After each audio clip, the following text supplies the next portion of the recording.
ಪಶ್ಚಿಮ ಏಷ್ಯಾ ಸಂಘರ್ಷದ ಕಿಡಿ ಜಗತ್ತನ್ನ ಇಂಧನದ ಅಭದ್ರತೆಗೆ ದೂಡಿದೆ. ಇರಾನ್ ಪ್ರತಿಕಾರದ ಜ್ವಾಲೆಯಲ್ಲಿ ಕೊಲ್ಲಿ ದೇಶಗಳ ತೈಲ ನೈಸರ್ಗಿಕ ಅನಿಲ ಉತ್ಪಾದನಾ ಘಟಕಗಳು ಧಗಧಗಿಸಿ ಉರಿತಾ ಇದ್ದಾವೆ.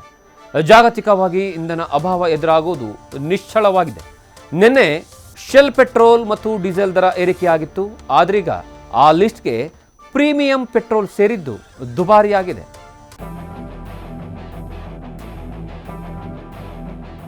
ಇಪ್ಪತ್ತೊಂದು ದಿನಗಳಾದರೂ ತಣ್ಣಗಾಗದ ಸಮರ ರಣಭೀಕರ ಸ್ವರೂಪ ಪಡ್ಕೊಂಡಿದೆ. ಕತಾರ್ನ ತೈಲ ಬಾವಿಗಳು ಧಗಧಗಿಸಿವೆ. ವಿಶ್ವದ ಅನಿಲ ಪೂರೈಕೆ ಸರಪಳಿಯೇ ತುಂಡಾಗಿದ್ದು ಇಂಧನ ಅಭದ್ರತೆ ಕಾಡ್ತಿದೆ. ನಿನ್ನೆ ಶೆಲ್ ಪೆಟ್ರೋಲ್ ಡೀಸೆಲ್ ದುಬಾರಿಯಾಗಿತ್ತು. ಆದ್ರೀಗ ಪ್ರೀಮಿಯಂ ಪೆಟ್ರೋಲ್ ಕೈಗಾರಿಕಾ ಡೀಸೆಲ್ ದುಬಾರಿಯಾಗಿದೆ.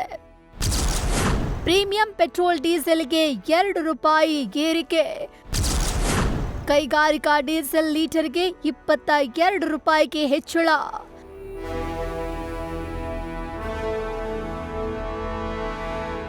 ಅಲ್ಲಿನ ಯುದ್ಧ ಇಲ್ಲಿ ಕ್ಷಣ ಕ್ಷಣಕ್ಕೂ ದೊಡ್ಡ ಹೊಡೆತ ಕೊಡ್ತಾ ಆತಂಕ ದುಪ್ಪಟ್ಟು ಮಾಡ್ತಿದೆ.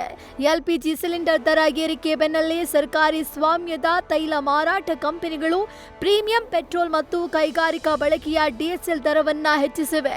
ಪ್ರೀಮಿಯಂ ಪೆಟ್ರೋಲ್ ದರ ಲೀಟರ್ಗೆ ₹2 ಹಾಗೂ ಕೈಗಾರಿಕಾ ಬಳಕೆಯ ಡೀಸೆಲ್ ದರ 22% ಹೆಚ್ಚಳವಾಗಿದೆ.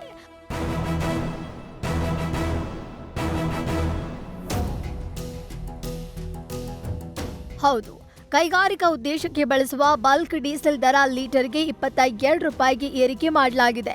ಕೈಗಾರಿಕೆಗೆ ಬಳಕೆ ಮಾಡುವ ಡೀಸೆಲ್ ಪ್ರತಿ ಲೀಟರ್ಗೆ 87.67 ಪೈಸೆಯಿಂದ 109.59 ಪೈಸೆಗೆ ಏರಿಕೆಯಾಗಿದೆ. ಆದರೆ ಸಾಮಾನ್ಯ ಜನರು ಬಳಸುವ ಸಾಮಾನ್ಯ ಪೆಟ್ರೋಲ್ ಮತ್ತು ಡೀಸೆಲ್ ದರಗಳಲ್ಲಿ ಯಾವುದೇ ಬದಲಾವಣೆ ಆಗಿಲ್ಲ.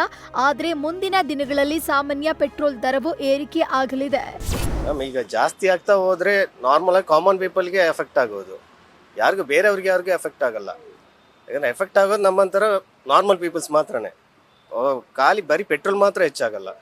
ಹೆಚ್ಚಾದ್ರೆ ಟೋಟಲ್ ಆಗಿ ಓವರ್ ಆಲ್ ಎಲ್ಲ ದರದರಲ್ಲೂ ಹೆಚ್ಚಾಗುತ್ತೆ. ಆ ಥರ ನೋಡಿದ್ರೆ ನಿಮ್ಗೆ ಹೇಗಿದ್ರು ನಾವು ಮಾರ್ಕೆಟಲ್ಲಿ ತಗೊಳ್ಳುವ ತರಕಾರಿ ಆಗಲಿ ಯಾವುದೇ ಆಗಲಿ ಫ್ರೂಟ್ಸ್ ಆಗಲಿ ಚಿಕ್ಕ ವಸ್ತು ಆದರೂ ಹೇಗಿದ್ರು ಒಂದು ₹50 ಇದ್ರೆ ಅದು ಹೇಗಿದ್ರು ₹70 ಆಗುತ್ತೆ. ಇನ್ನು ಈ ಬಲ್ಕ್ ಡೀಸೆಲ್ ದರ ಏರಿಕೆಯಿಂದ ಕೈಗಾರಿಕಾ ಕ್ಷೇತ್ರಕ್ಕೆ ಭಾರಿ ಎಫೆಕ್ಟ್ ಆಗುವ ಸಾಧ್ಯತೆ ಇದ್ದು ಜನಸಾಮಾನ್ಯರು ಬಳಕೆ ಮಾಡುವ ಪೆಟ್ರೋಲ್ ಡೀಸೆಲ್ ದರ ಮುಂದಿನ ದಿನಗಳಲ್ಲಿ ಹೆಚ್ಚಾಗಲಿದ್ದು ಗ್ರಾಹಕರು ಈ ತೈಲ ಹೊರೆ ಹೊರಲು ಸಿದ್ಧರಾಗಬೇಕಾಗಿದೆ.